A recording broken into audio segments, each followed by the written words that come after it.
कल हमने 3.3 की थी और उसके 3 क्वेश्चन हमारे रह गए थे, लास्ट के 3 पार्ट्स। तो आज हम करने जा रहे हैं वो 3 पार्ट्स। तो सबसे पहले देखो थर्ड का मैंने 4th पार्ट है, उसकी स्टेटमेंट लिखी हुई है। तो स्टेटमेंट ही बहुत बड़ी है, तो एक बार स्टेटमेंट को समझो। तो स्टेटमेंट क्या कहते हैं बच्चों कि टैक्सी चार्जेज एक सिटी में टैक्सी चार्जेज है, उसके 2 पार्ट हैं।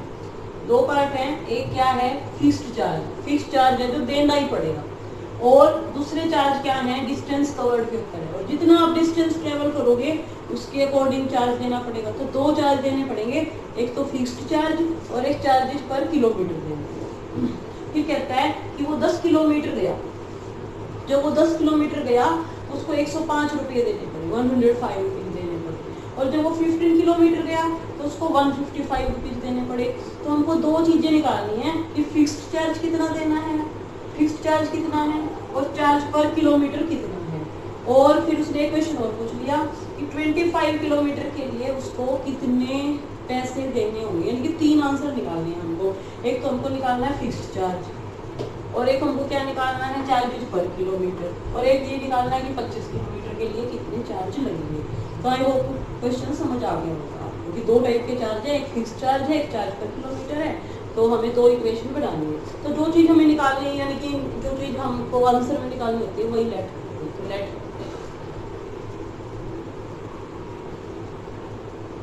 तो लेट करते हैं। हम कर रहे हैं थर्ड का 4। तब लिखते हैं लेट फिक्स्ड चार्जेज, 2 करके चार्जेज था वो दोनों लेट फिक्स्ड चार्जेज एक्स, और चार्ज पर किलोमीटर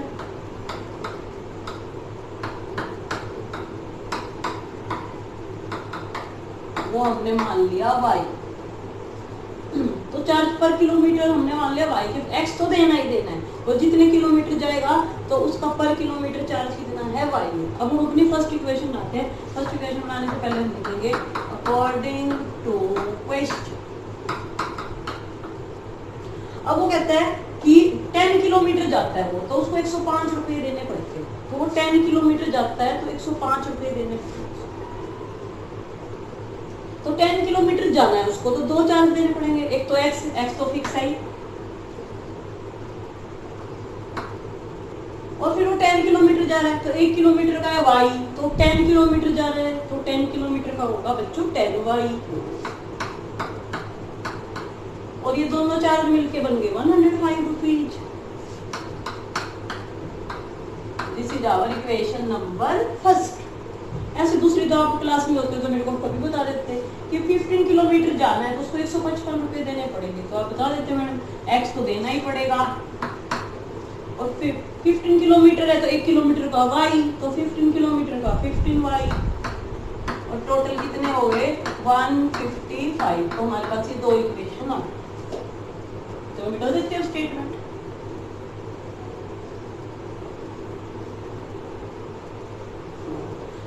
तो अब इनका 2 इक्वेशन का यूज करेंगे बच्चों हम क्या निकालने के लिए, x और y की वैल्यू निकालने के लिए। तो हमको अभी एक ही मेथड सीखा है हमने, वो कौन सा मेथड है सब्स्टिट्यूशन मेथड, तो वही लगाते हैं। तो मैंने यहाँ पे लिख लिया x plus 10y equal to 105, और यहाँ पे दूसरा लिख लिया x plus 15y equal to 155। ये कैसे है, ये फिक्स चार्ज है, ये चार्ज पर किलोमीटर। अब यहाँ से x की वैल्यू निकाल दी,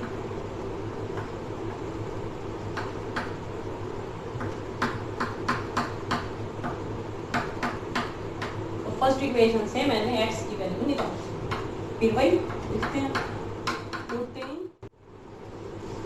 तो x की वैल्यू निकाल ली बेटा हमने। सब्स्टिट्यूशन मेथड में ऐसे ही करते हैं, एक की वैल्यू निकालते हैं और दूसरे में क्या कर देते हैं पुट। तो ये मेरी इक्वेशन नंबर क्या है सेकंड, और ये है इक्वेशन नंबर फर्स्ट। तो यहाँ से मैंने x की वैल्यू निकाल दी। x की वैल्यू निकालने के बाद इसमें से निकाल लिया ना, तो इसमें पुट करेंगे, ठीक है। तो ये लिख लेते हैं x plus 15y equal to 155। तो x की जगह x की वैल्यू रखिए, 105 minus 10y plus 15y equal to 155। 15y में से 10y गया 5y, और 105 उधर चला गया, 5 पाई इसके इक्वल हो गया 50। तो y की वैल्यू आ गई हमारे पास 50/5। 10 पे चला गया बेटा, तो y की वैल्यू आ गई 10।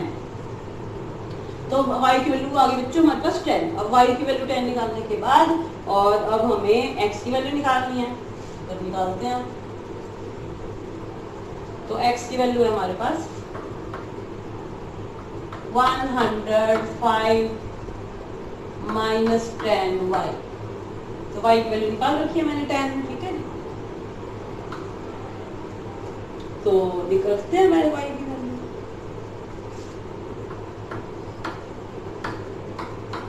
तो y की जगह मैंने क्या रख दिया 10। तो ये आ गया 105 माइनस 100। तो ये मेरे पास कितना आ गया 5 आ गया।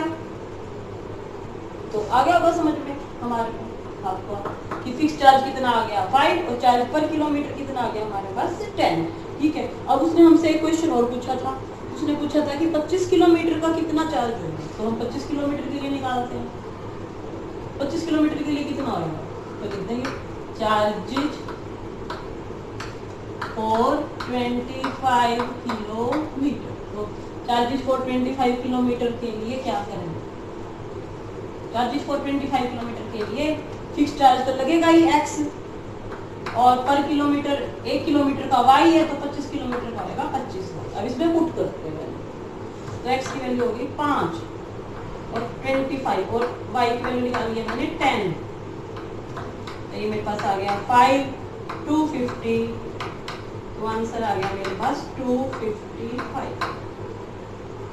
तो ये हमारा आंसर आ गया। तो हम लास्ट में आंसर लिख देंगे, लास्ट में आप आंसर लिख दोगे कि हेंस फिक्स्ड चार्ज ₹5 चार्ज पर किलोमीटर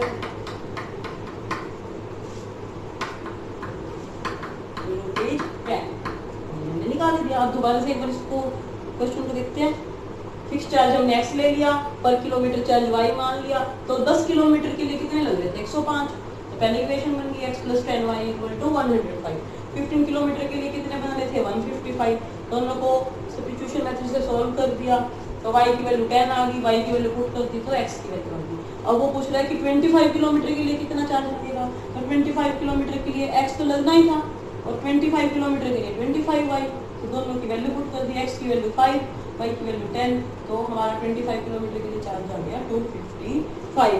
तो आई होप आपको क्लियर हो गया होगा, है ना। तो अब नेक्स्ट क्वेश्चन पे चलते हैं, ठीक है।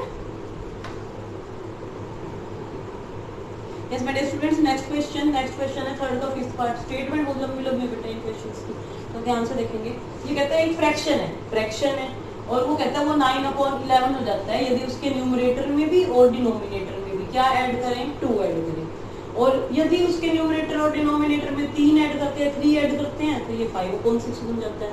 तो फ्रैक्शन क्या है आपको पता है, फ्रैक्शन ये होते हैं जैसे 2/3 5/6। तो ये क्या होते हैं फ्रैक्शन होते हैं। तो फ्रैक्शन में 2 चीज होती है, एक होता है न्यूमरेटर और एक क्या होता है डिनोमिनेटर। तो फ्रैक्शन निकालने के लिए हमें ये दोनों चीजें निकालनी पड़ती है। तो लेट करेंगे, तो लिखेंगे let the numerator equal to x और लेट द डिनोमिनेटर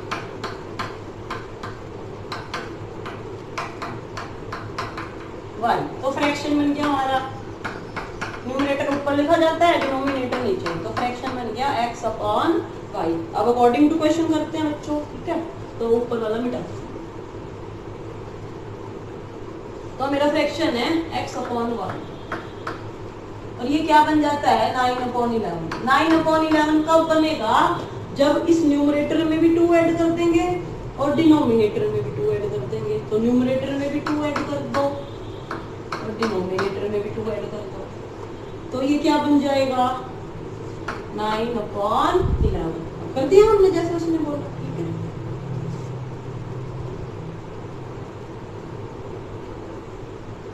तो क्रॉस मल्टीप्लिकेशन हो गया, 11 किससे हो गई 11x, 11 की 2 से हो गई 22। अब 9 किससे होगी 9y, 92 से होगी 8। अब y को इधर ले आई मैं, 11x 9y को इधर ले आई, 9y 18 माइनस 22। तो हमारे पास आ गया 11x minus 9y equal to -4। Equation number first. ठीक है, नंबर फर्स्ट आ गई। अब वो अगले स्टेप में क्या कहता है कि यदि 3 को ऐड करें न्यूमरेटर में भी डिनोमिनेटर में भी तो ये 5/6 हो जाता है। जैसे अभी 2 का था कि 2 ऐड होता है तो 9/11 बन जाता है। तो इस तरह से 3 ऐड होता है तो 5/6 बन जाता है। तो 3 ऐड कर देते हैं हम, तो 3 ऐड कर देते हैं। ये रहा हमारा फ्रैक्शन और ये 5/6 बनाना है। 5/6 कब बनाएंगे? जब न्यूमरेटर में भी क्या ऐड कर देंगे 3 और डिनोमिनेटर में भी क्या ऐड कर देंगे 3। तो दोनों इक्वल हो गए। तो देखते हैं आगे, इसमें भी ये क्रॉस मल्टीप्लिकेशन तो 6 किससे आएगी?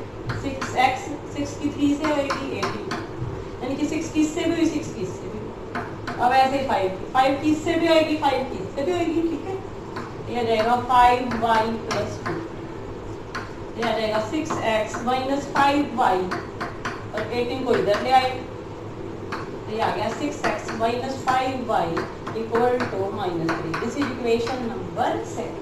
तो मेरे पास 2 इक्वेशन आ गए, 2 इक्वेशन आ गए। ठीक है, अब लिखती हूँ मैं दोनों इक्वेशन ऊपर।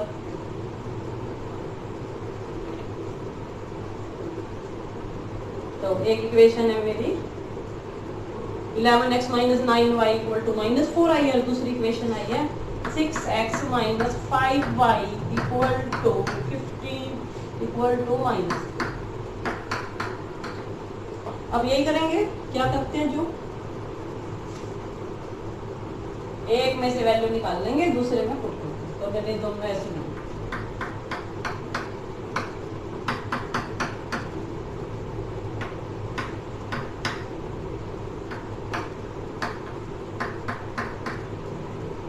ठीक है। अब इसमें से वैल्यू निकाल देते हैं या इसमें से निकाल देते हैं वैल्यू।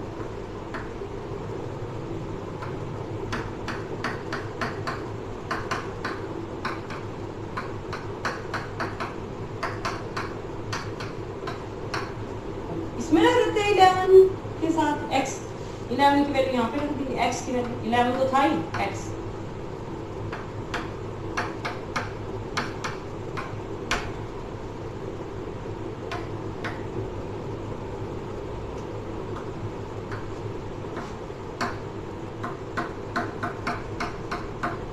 अब वही जैसे पीछे करते थे, एलसीएम लेंगे, 6 एलसीएम, 6 1 जा 6, तो ऊपर वाली चीज वैसे की वैसी रह जाएगी, है ना। 11 3 जा -33, 11 5 जा 55y, 6 1 जा 6, ये बन गया 54y और ये 6 1 जा 6 ये आ गया 20। तो उसके बाद बेटा ऊपर वाले उतार लेंगे, -33 55y - 54y equal to -24। 55y में से 54y गया, y आ गया और ये 24 33 इधर आ गया।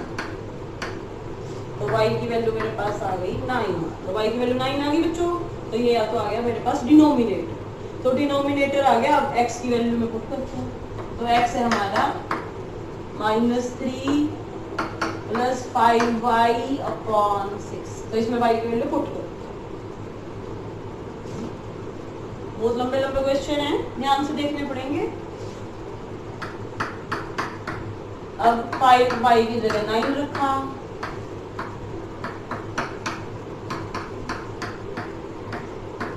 ये आ गया 42/6, तो ये आ गया 7। ठीक है, तो ये मेरे पास आ गया न्यूमरेटर। तो मेरे पास न्यूमरेटर आ गया 7, डिनोमिनेटर आ गया 9, तो फ्रैक्शन आ गया 7/9। तो हो गया। ठीक है,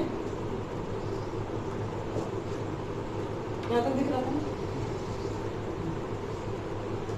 हाँ जी बच्चों, तो अगला क्वेश्चन है 3rd का 6th पार्ट। तो वो क्या कहता है, वो कहता है 5 ईयर हेंस, यानी कि 5 साल बाद 2 फ्रेंड हैं।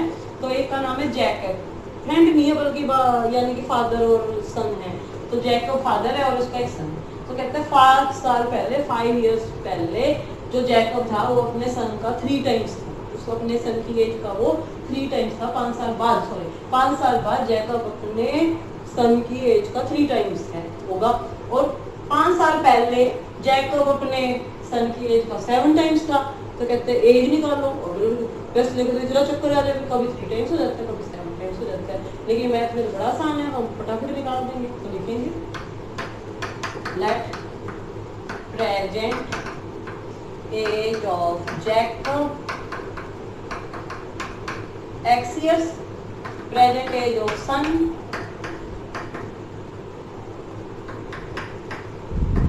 y years। तो हमने दोनों की एज मान ली, एक की मान ली x और दूसरे की क्या मान ली y। ठीक है, अब इक्वेशन बनाते हैं, इक्वेशन बनाएंगे। क्या कहता है equation? 5 year hence, 5 year hence का मतलब 5 साल बाद। तो अब देखते हैं 5 साल बाद वाला हिसाब। अब फादर की एज है x और सन की एज है y, जो प्रेजेंट एज है। तो 5 साल बाद कितना होएगा फादर होएगा x + 5 और 5 ईयर हेंस बेटा कितना होएगा y + 5। अब ये फादर की एज है 3 टाइम और मेरे को बीच में इक्वल का साइन लगाना है।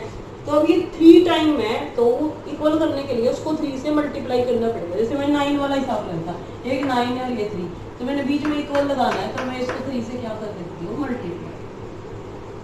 तो अब यही है, ये वाला 3 टाइम्स है, तो 3 टाइम्स है, तो इक्वल लगाने के लिए, इसे इक्वल का साइन लगाने के लिए मैंने इसको किससे मल्टीप्लाई किया 3 से। तो आगे होगा समझ में, बहुत ही आसान है। देखो 5 साल बाद एज कर दी, तो ये 3 टाइम है तो उसको 3 से मल्टीप्लाई कर दिया। अब सॉल्व करते हैं इसको। तो ये बन जाएगा x + 5 3y, 3 की y से 3 की 5 से। अब ये 3y का इधर लेफ्ट है और ये बन गया 15 - 5, तो ये बन गया x - 3y = 10। This is equation number 1। ठीक है, अब वो कहता है अगली की कंडीशन लेते हैं, कहता है 5 साल पहले। ठीक है भाई, 5 साल पहले कह रहा है, 5 साल पहले कह रहा है, तो 5 साल पहले इसकी एज कितनी थी x - 5 और उसकी एज कितनी थी y - 5। और अब ये कहता है कि ये 7 टाइम्स है, फादर 7 टाइम्स है, 5 साल पहले 7 टाइम्स था फादर। तो इक्वल करने के लिए आपको पता है, जैसे इक्वल करने के लिए वहाँ पे 3 से मल्टीप्लाई किया था बेटे की एज को, तो यहाँ पे 7 से कर देंगे। तो यहाँ पे हम 7 से मल्टीप्लाई कर देंगे, तो दोनों क्या हो जाएंगे इक्वल हो जाएंगे। ठीक है, तो करते हैं दूसरी इक्वेशन ढूंढ के लाते हैं अपनी, है ना। तो प्रैक्टिस करोगे तो बेटा जब भी आ जाएगा, कोई दिक्कत नहीं है। 10th में आप इग्नोर नहीं कर सकते हो कि भाई हम ना करें। तो 7 की y से हुई 7y, 7 की 5 से हुई, तो 7y को इधर ले आई, ये आ गया -35, 5 को इधर ले आई, इधर आके ये प्लस का हो गया। तो मेरे पास दूसरी इक्वेशन आ गई x - 7y = -30, equation number 7। First आ गया 5 साल बाद, तो 5 जोड़ दिया, ये 3 टाइम होएगा तो उसको 3 से मल्टीप्लाई कर दिया, पहली इक्वेशन आ गई। 5 इयर्स पहले वो 7 टाइम था, तो ये भी 5 माइनस, ये भी 5 माइनस, तो ये 7 टाइम्स था, तो 2 इक्वेशन हमारे पास आ गई। अब 2 इक्वेशन आ गई, तो अब हम दोनों लिखते हैं और सब्स्टिट्यूशन मेथड लगाते हैं। तो ये हो गया मेरे पास x - 3y = 10 और दूसरी इक्वेशन है मेरे पास x - 7y = -।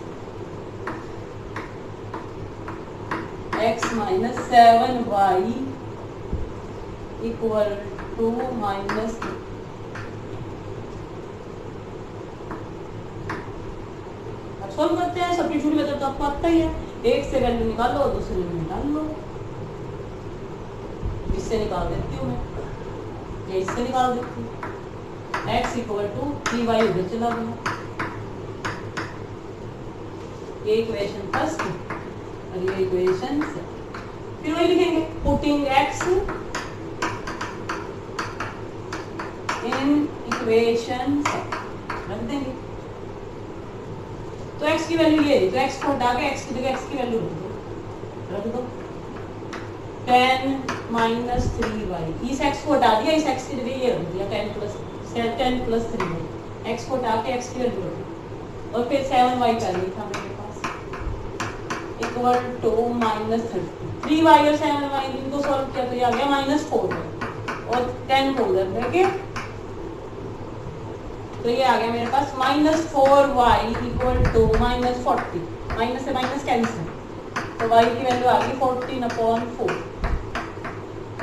तो भाई बेटा 10 साल का निकला है। ठीक है जी। अब बेटा 10 साल का निकला, फादर की भी निकालनी है तो हमको पता है x किसके इक्वल है 10 + 3y और y हमने निकाल लिया 10 का तो y की जगह 10 पुट कर दो तो फादर निकल गया 40 इयर्स। तो फादर 40 इयर्स का निकल गया तो लास्ट में आंसर लिखते हैं हम लिखेंगे hence present age of father इतनी 40 इयर्स और present age of son 10 years. हम करके भी देख सकते हैं। जो कह रहा है 5 साल बाद 3 टाइम्स होएगा, 5 साल बाद ये कितने पाएगा 45 का, ये कितने पाएगा 15 का, 15 3 जा 45। हमारा आंसर सही है। वेरी गुड, बाय बच्चों।